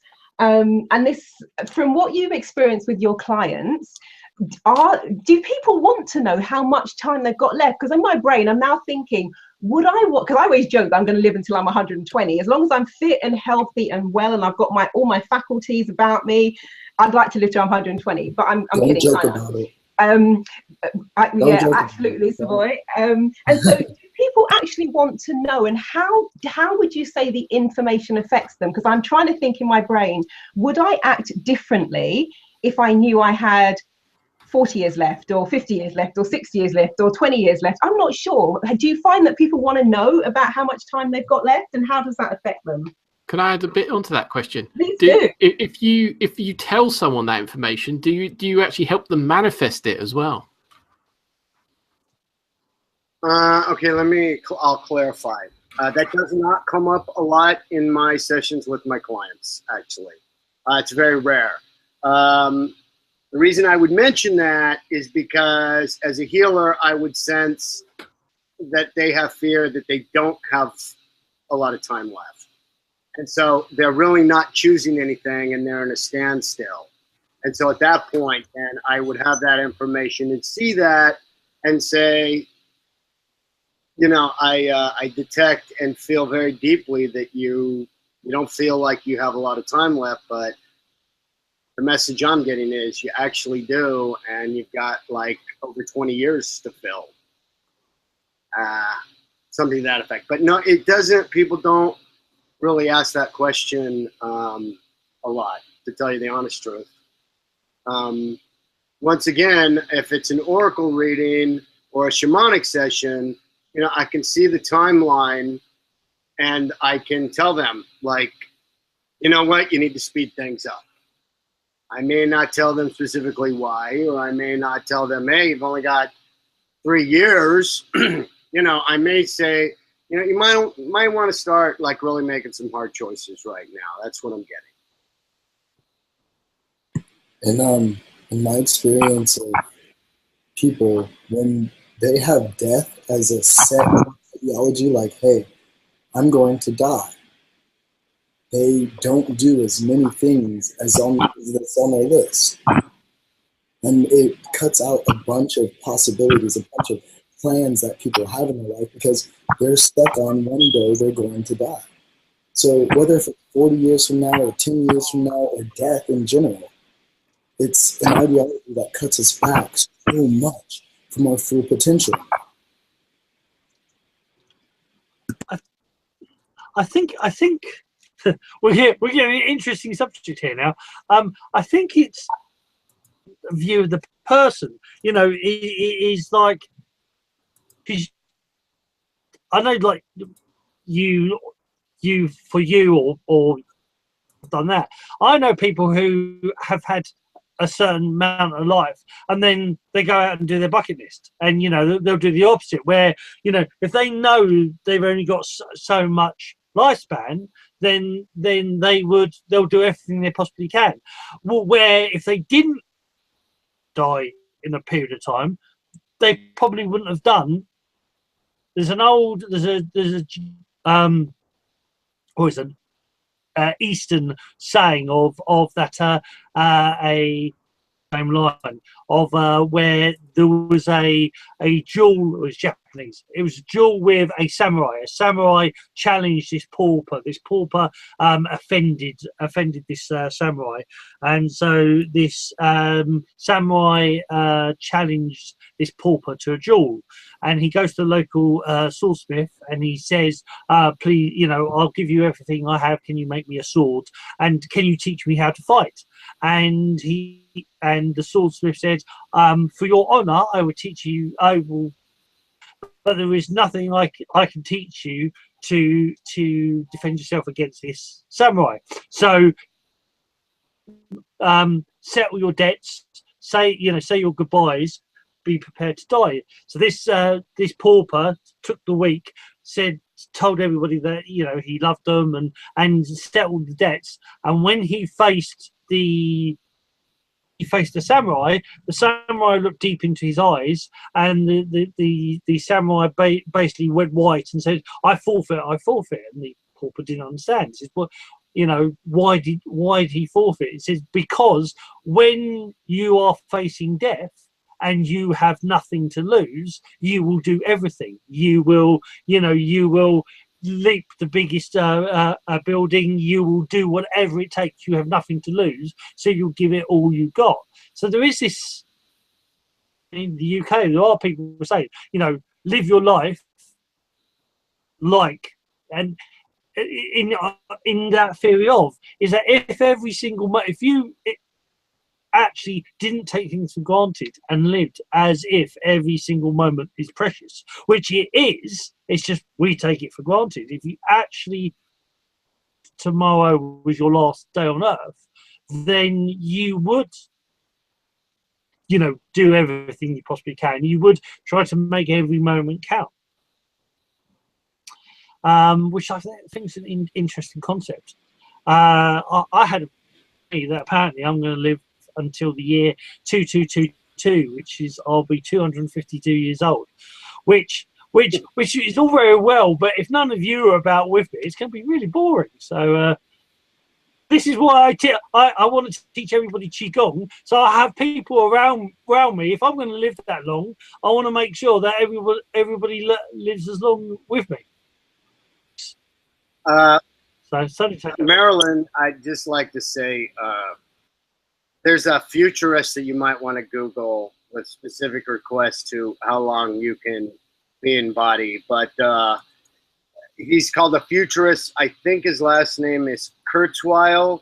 And every prediction he's ever had, he's a futurist, has been proven correct and happened and materialized. And he says in the next 15 to 20 years, we as a race will find a cure for physical death and all humans will become immortal.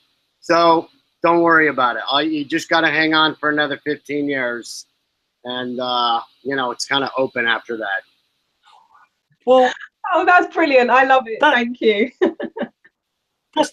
Because he says that, but the old legends, the legends in China and the legends in I can't remember where else. I think it was the Sanskrit said that basically around this area, the 21st century, what is the era that we become immortal. Supposed to be that legend that says that that something happens that makes us, you know, virtually or in essence immortal. The whole Taoist thing is that on a low level, Qigong and Tai Chi and the 5-element cooking, if you get it wrong, it makes you live a long life. You live a longer life than you, in essence, you'll live at least. The old ancient sayings say that the ancient Taoists were lived a lifespan of 250 years, and this was in the era of a Yellow Emperor, and the Yellow Emperor was 5,000 years ago. So if you get it wrong, you live for about 250 years, and if you get it right, you become immortal. So, but hey, what do I know? So let's become immortal. Right. Sorry, Savoy, say again. So let's become immortal. Indeed, and why not? Well, your soul's immortal, or at least as I'm concerned, you are immortal. Your soul is immortal. You have existed according to the ancient knowledge, and according to Taoism, is that your consciousness, rather than soul for me, your consciousness has lived since the dawn of the universe, and then you just popped in and out of lifetime upon lifetime upon lifetime. So the only difference is like immortality in most people's eyes. Immortality, to talk about living forever, but in the ancient immortality or the Taoist immortality is that you stay in this incarnation forever, rather than reincarnating over and over again. Incarnation. It's Robino. Oh, I've really enjoyed the show tonight, guys. I've had such a great input. You've been listening, have you? No, I've been working. I was just joking. I thought you had. Oh no. Okay. Sorry. Sorry, I missed the show, guys. I will look at it. I will have a look. You know. Well, we haven't quite finished just yet. I mean, anybody got? I've not been sure so that everybody else could get a word in edgeways. Do you remember that week when Bobby wasn't on and everybody was able to give their opinion? No, Robbie. For that to happen, I have to disappear for the whole show as well. I mean, we're not. Well, we're getting close to wrapping up. But so, any other questions? Any other statements? Anybody, Savoy or Chris or Marion or Robbie? I have a quick question for Kirk. Kirk, if there was something that you wanted to share with everyone listening today that we haven't yet touched on, but you think is something that, in terms of the vibe that you're getting and where we're at now, what would you want to share that we haven't yet talked about? Wow. Well, I've studied herbal medicine, I guess, maybe for the last 10 to 15 years. You know, there are herbs and mushrooms that can extend your life and extend the quality of your life. And I don't think I could stress enough of people to educate themselves on herbal medicine and aromas, how they can enhance your life. And also diet, the importance of diet on, as Christopher and I were talking, or that line of questioning, you know, perception. When people come to me and are depressed or have some emotional, mental illness, I don't ask them what their thoughts are. I ask them what they're eating. So as far as I'm concerned, and I think Paul would agree, 90% of spiritual, emotional diseases, you know, can be cured by making the life force stronger. I mean, wealth is really vitality. So I did have these, glad you asked, I did have these kind of handy. Two things, and I'm not going to tell you about them, but I'm going to highly recommend that you check them out. One is reishi mushroom, and one is foti root, which is a root, and it also goes by the name of ahishawu, is, I believe, the correct medicinal name. Can you see that? Used in TCM as well, yeah. Rishi. No CCM over here for me since I'm in recovery, but oh, traditional China, no, THC, no. Are you No, sure? not- Are you sure you're in recovery?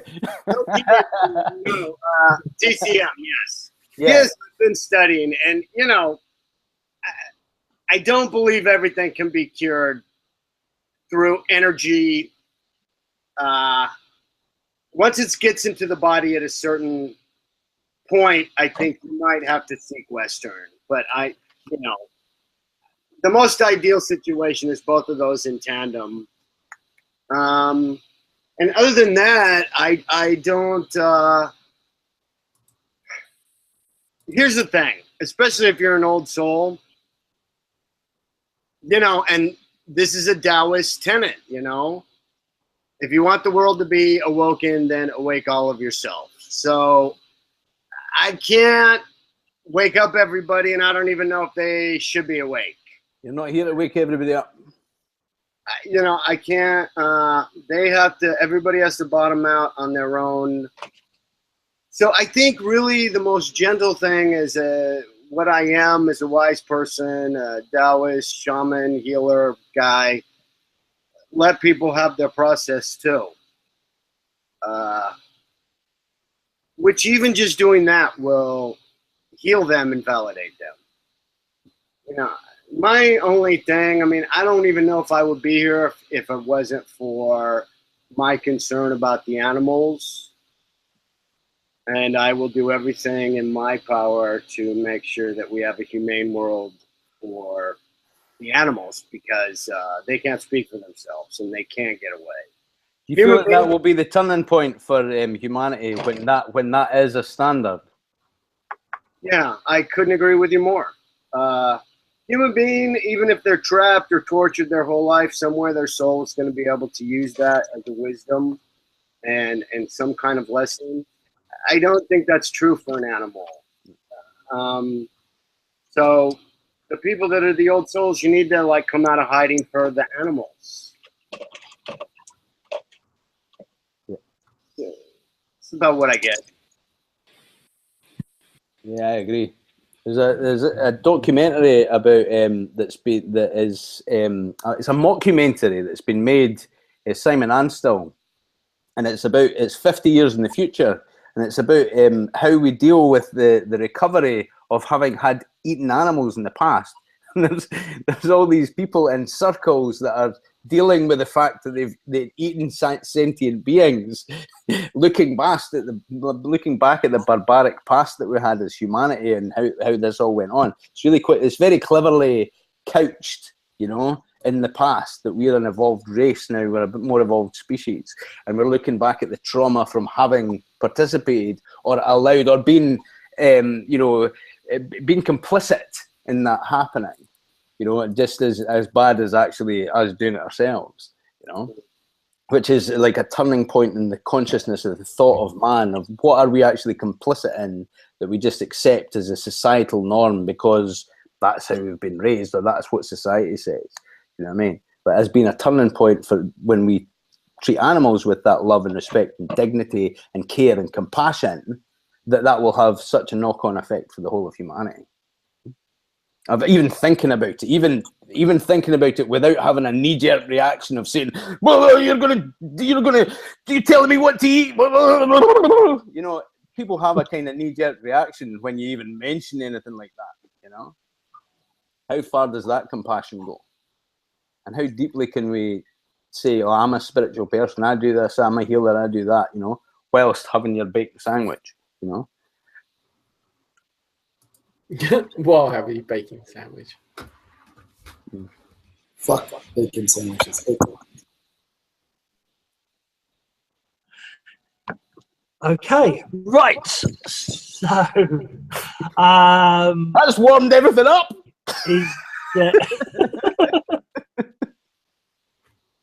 All good.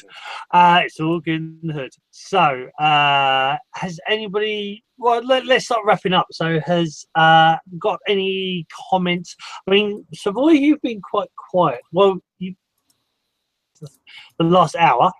But is there anything you'd like to add? Anything you'd like to ask Kirk? Just keep on going. Keep on doing your thing. Keep on ascending. Keep on meditating for as long as you can, for as long as you want. And I do have a question to ask you in the green room behind the scenes. But seriously, keep doing what you're doing. You're doing epic. You're growing. The soul that was told to you is like really coming out, and it's beautiful. Cool. Thank you. Thank you. Who else? Who's next? Let's see if I go on my screen. So, Robino, have you got any questions? Any comments? No, thanks for coming on. I'm looking forward to seeing the show. I'm sorry I couldn't have joined you, Kirk. Nice to meet you anyway. You know, I'm working while I'm on the show, so I just have to answer calls as and when I get them. But the next time I'll catch you on the next time, yeah. But nice to meet you. I'm really looking forward to seeing what the show was all about tonight, you know. But so my apologies, but yeah, nice having you, nice meeting you. You know, I can tell you're a great energy healer. You know, fantastic. Cheers. And Marilyn, next on my screen. Have we got time for another question, or are you just saying thanks and goodbye? Go on. Do a question. You're nearly as bad as the questioner. Go on, I dare you. So one of the things that we, you know, the word manifestation has come up a few times. You know, Sifu has said it. You've said it kind of a couple of times, Kirk. So can I just quickly ask you, from your perspective, you talked about on one side things happen just like that. The other side, action is required. Hold on. Action is required. And so from your perspective, what would you say affects the speed of manifestation in this lifetime once you have clarity about what it is you want to create? Great question. Okay, here's a couple of things. You might want to look up the exact definition of manifest versus materialize, for starters. So we have create, attract, materialize, and manifest, okay? So those are kind of some of the things. You need a little bit broader, not you specifically. In general terms, you know, if you were a client, I would say, you know, we need a little bit broader how to get you to receive what you desire and how to think about what are you trying to do, why you're trying to do it. You know, maybe you're trying to have something that actually is just the representation of something else.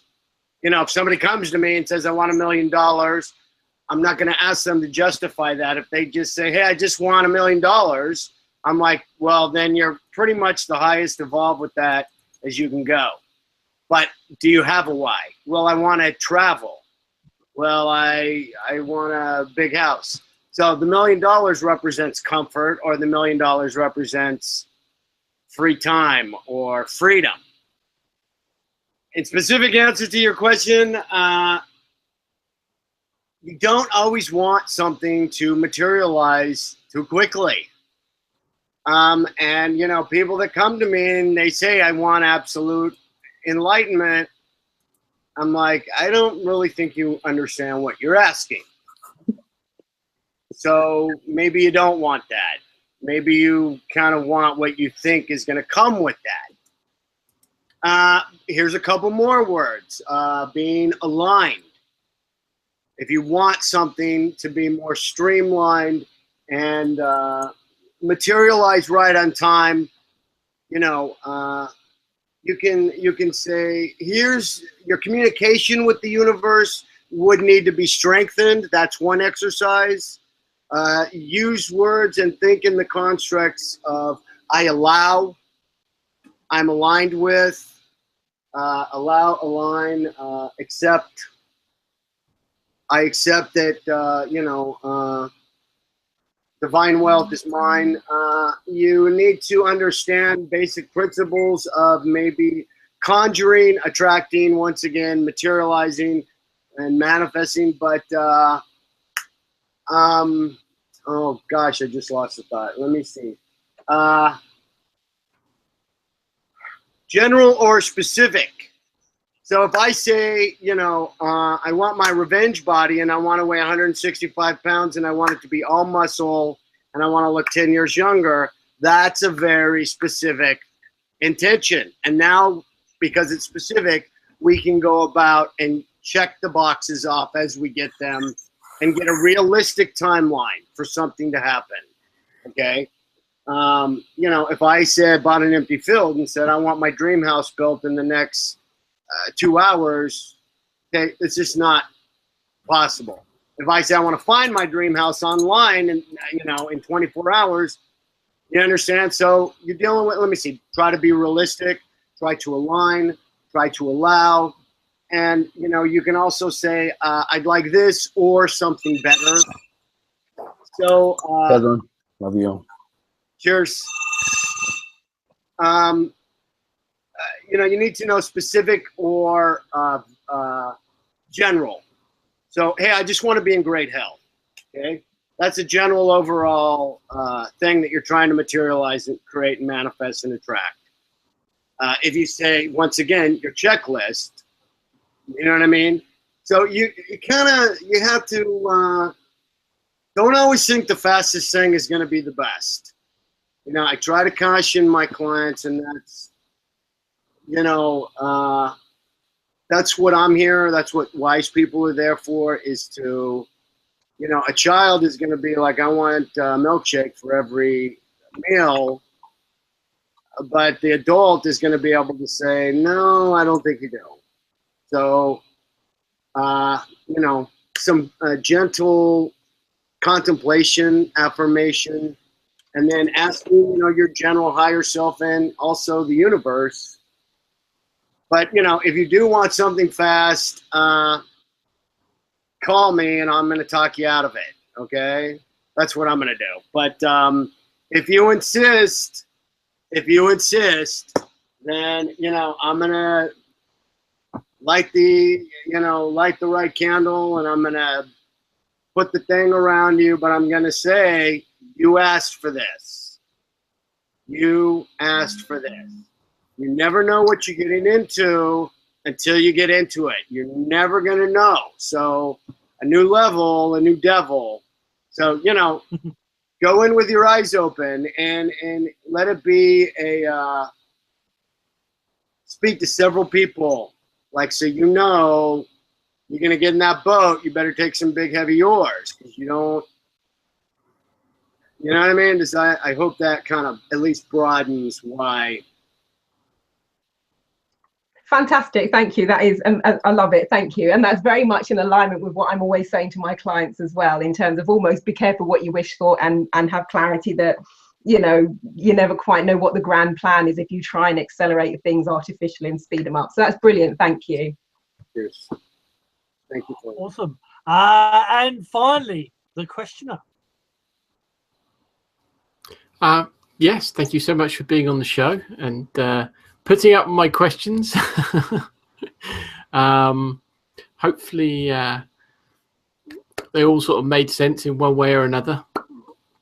So once again, thank you for being on the show. Which is always a good thing. Your questions are awesome. And your questions are actually, well, your questions are awesome, but also Marilyn's questions have been pretty awesome tonight, I will say as well. She's definitely come up with some right corkers, as I would say. So, well, I'll say, I mean, me and Kirk, we go back a bit. I think it was around 2010. We sort of, I think it was near that time, wasn't it? 2010, 2012. I think you and I have known each other for some time.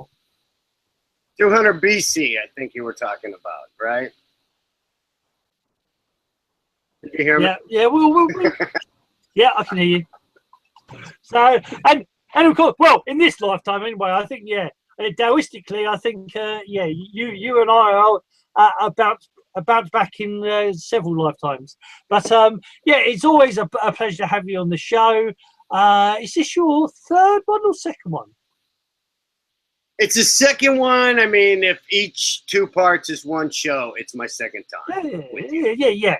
Because the original shows were just like, it was originally a 2-hour show, and then we've put them into 2 parts. But yeah, you're more than welcome, to come back again, at some point. I mean, we're booked up now to next year, but love to have you on the show again, and we can explore a bit more, and I'm sure the codes, whoever they will be, will have some questions for you.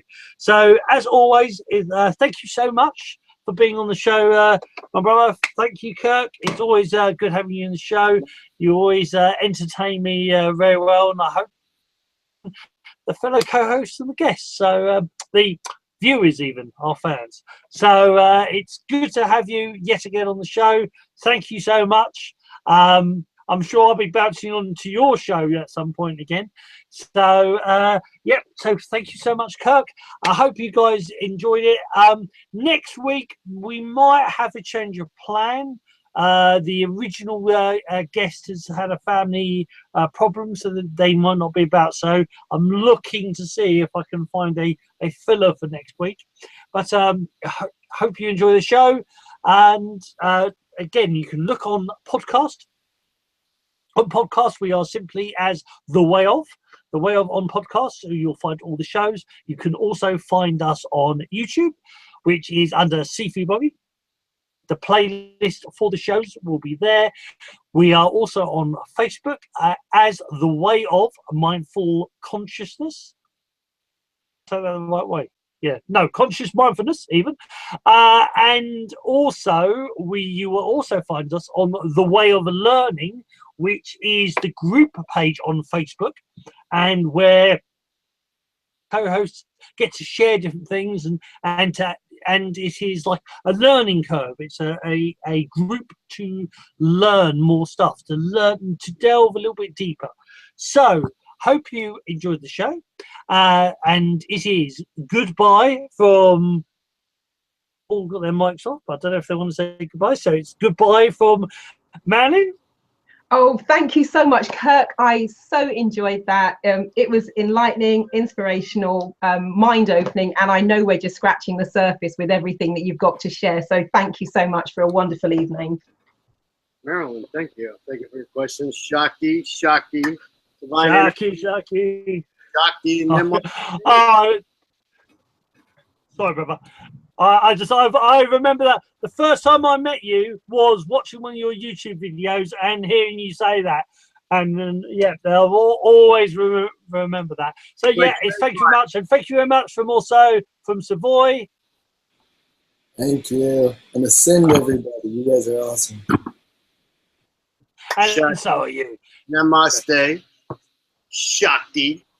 And finally from Robbie, you're saying it somewhere. Robbie will be watching back saying, aye, bye. And finally from Chris. Thank you so much, and bye, everybody. Good to see you again. Shakti, namaste. Shaki, namaste. So take care, guys. Next time, love, chi, and Shen from The Way of Conscious Mindfulness.